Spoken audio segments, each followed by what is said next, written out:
वसुदेवसुतं देवं कंसचाणूरमर्दनं देवकी परमानंदम कृष्णं वंदे जगद्गुरु। आप सभी को कृष्ण जन्माष्टमी की बहुत बहुत बधाई। हर साल कृष्ण जन्माष्टमी का पर्व हमारे भारत में ही नहीं बल्कि पूरी दुनिया में बड़े ही हर्षोल्लास से मनाया जाता है। इस साल 2024 में जन्माष्टमी कई मायनों में बहुत खास होने वाली है। इस बार ठीक वैसे ही योग बन रहे हैं जैसे द्वापर युग में श्री कृष्ण के जन्म के समय बने थे। श्री कृष्ण का जन्म भाद्र महीने के कृष्ण अष्टमी को रोहिणी नक्षत्र में वृषभ राशि के चंद्रमा में हुआ था और यही योग जो है इस बार 2024 में बन रहे हैं और माना जाता है यह योग हर साल नहीं आता, करोड़ों वर्षों लग जाते हैं इस योग को आने में। साथ ही इस बार हर्षण योग व जयंत योग भी बन रहे हैं जो ये बताता है कि इस जन्माष्टमी को आराधना करने से मन की मुराद पूरी होगी और काफी लाभ प्राप्त होगा, क्योंकि यह योग बहुत दुर्लभ है और ऐसा योग बार बार देखने को नहीं मिलता। तो आप यदि जन्माष्टमी से जुड़ी संपूर्ण जानकारी जानना चाहते हैं तो आप एकदम सही जगह पर आए हैं, क्योंकि इस वीडियो में हम आपको जन्माष्टमी से संबंधित संपूर्ण जानकारी देंगे। तो वीडियो बहुत महत्वपूर्ण होने वाला है, अंत तक बने रहिएगा। कृष्ण जन्माष्टमी पर्व भगवान कृष्ण के जन्म की खुशी में मनाया जाता है।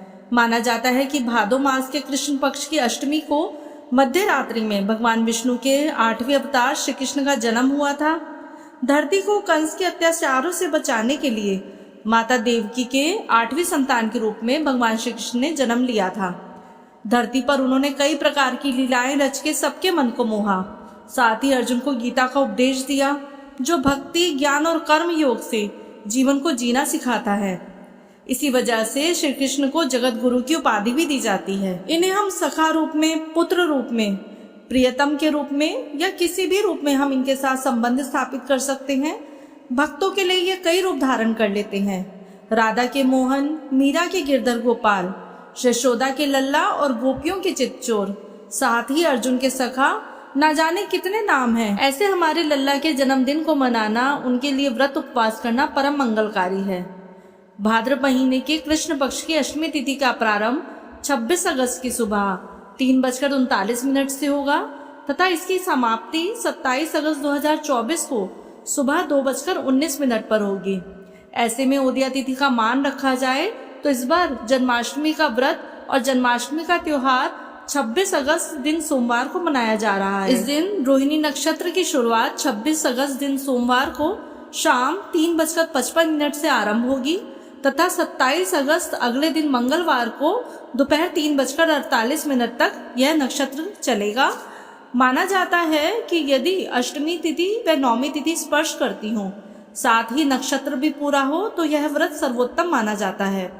इस बार डेट को लेकर भी कोई कंफ्यूजन नहीं है। तो इस बार जन्माष्टमी एक ही दिन पड़ रही है। हर साल जन्माष्टमी 2 दिन पड़ती थी। इस बार भगवान श्री कृष्ण का 5251वां जन्मोत्सव है। इस बार जन्माष्टमी सोमवार को पड़ रही है और ब्रह्मवैवर्त पुराण में भी यह मिलता है कि जन्माष्टमी यदि सोमवार या बुधवार को पड़े और इस दिन कोई व्रत रखे तो मनुष्य जन्म मरण के चक्कर से छूट जाता है। इस दिन की जन्माष्टमी का व्रत पितरों को भी प्रेत योनि से मुक्ति दिलाने में सक्षम है। इस साल पूजा का मुहूर्त 26 अगस्त की रात को 12:01 से 12:45 तक होगा, क्योंकि भगवान श्री कृष्ण की पूजा के लिए निशिता काल सबसे उत्तम माना जाता है।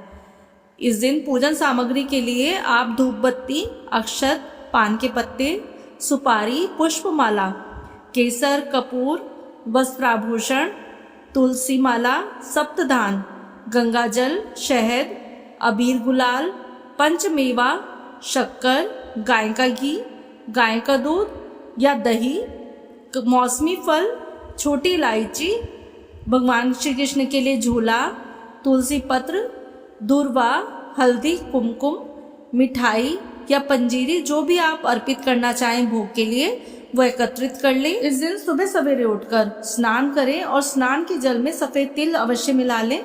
माना जाता है ऐसा करने पर शुभ फलों की प्राप्ति होती है। इसके बाद भगवान श्री कृष्ण के मंदिर जाएं और भगवान श्री कृष्ण को मोरपंख व मुरली जरूर अर्पित करें। अब इसके बाद आप एक पूजा स्थल बना लें, नहीं तो घर के मंदिर को अच्छे से साफ कर लें और वहाँ एक चौकी बिछाकर उस पर पीला वस्त्र बिछाएं और भगवान के बाल स्वरूप का अभिषेक करें। इस दिन आप भगवान के बाल स्वरूप का भगवान के 1000 नामों से अभिषेक करें।